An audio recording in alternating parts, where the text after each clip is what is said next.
Hello friends, आज जो मैं आपको स्टोरी बताने जा रहा हूँ ये बहुत ही ज़बरदस्त स्टोरी है। इस स्टोरी में जो भी मैसेज छुपा है वो बहुत बड़ा है और आपको आपकी ज़िंदगी में बहुत जगह पे ये काम आएगा। तो चलिए स्टोरी को शुरू करते हैं।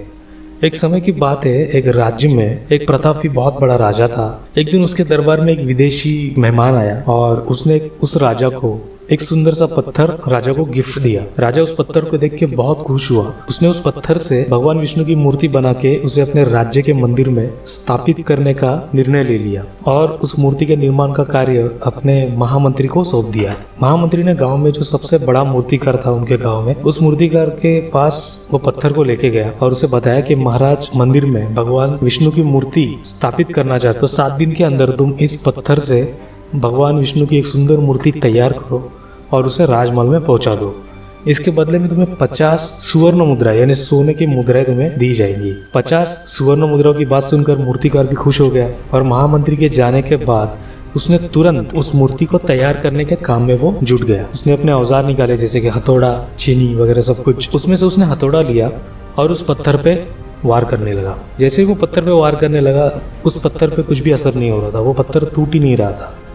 उसने लगातार कई बार उस पत्थर को अपनी पूरी ताकत लगा के तोड़ने की कोशिश की, लेकिन वो पत्थर नहीं टूटा। लगभग 50 से 60 बार उसने कोशिश की। जब 60वीं बार वो परेशान हो गया, बुरी तरह से थक गया, तब उसने सोचा कि मैं एक आखिरी बार इस पत्थर को तोड़ने की कोशिश करता हूँ। और जैसे उसने हथौड़ा उठाया उस पत्थर को तोड़ने के लिए, वैसे उसकी सोच में उसको रोक दिया कि जब 50-60 बार इतनी कोशिश करने के बाद ये पत्थर नहीं टूटा, तब ये आखिरी कोशिश में कैसे टूटेगा? ये टूट ही नहीं सकता।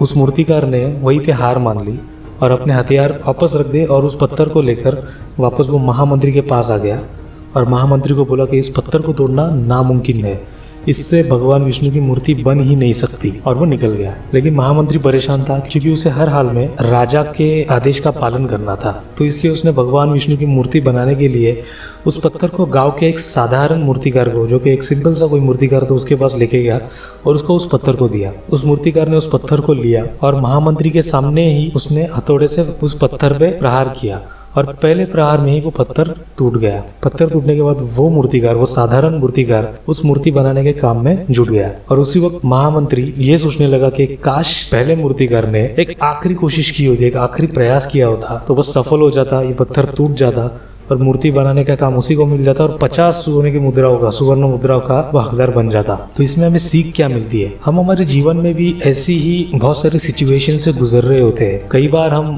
किसी काम को करने के लिए हमारे हाथ में लेते हैं, तो उस काम को करने से पहले ही, काम को हाथ में लेने के बाद कई सारी प्रॉब्लम्स हमें फेस करनी पड़ती है। तो उसकी वजह से हमारा जो आत्मविश्वास है, हमारा जो कॉन्फिडेंस है, सेल्फ कॉन्फिडेंस होता है, वो बहुत ही वीक हो जाता है और हम उस काम को करने को छोड़ देते हैं। कई बार तो हम लोग 2-3 बार कोशिश करते हैं, लेकिन 2-3 बार कोशिश करने के बाद सही तरीके से सॉल्यूशन, सक्सेस ना मिलने की वजह से हम उस काम को छोड़ देते हैं। बल्कि उसके बदले अगर आपको जिंदगी में सक्सेसफुल होना है, आपको सक्सेस को अचीव करना है, तो आपके काम को आपको तब तक नहीं छोड़ना है, आपको कोशिश तब तक नहीं छोड़नी है जब तक कि आपको सक्सेस नहीं मिल जाती।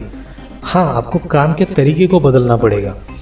आप एक तरीके से काम कर रहे हो, अगर आपको उसमें फेलियर मिलता है, आप दूसरी बार कोई और तरीके से सोचो। लेकिन उस काम को करने के बारे में अगर आपने ठान लिया है, आपको कुछ करना है, तो उसको अलग अलग तरीके से करने की सोचो। आपको एक ना एक दिन सॉल्यूशन जरूर मिलेगा।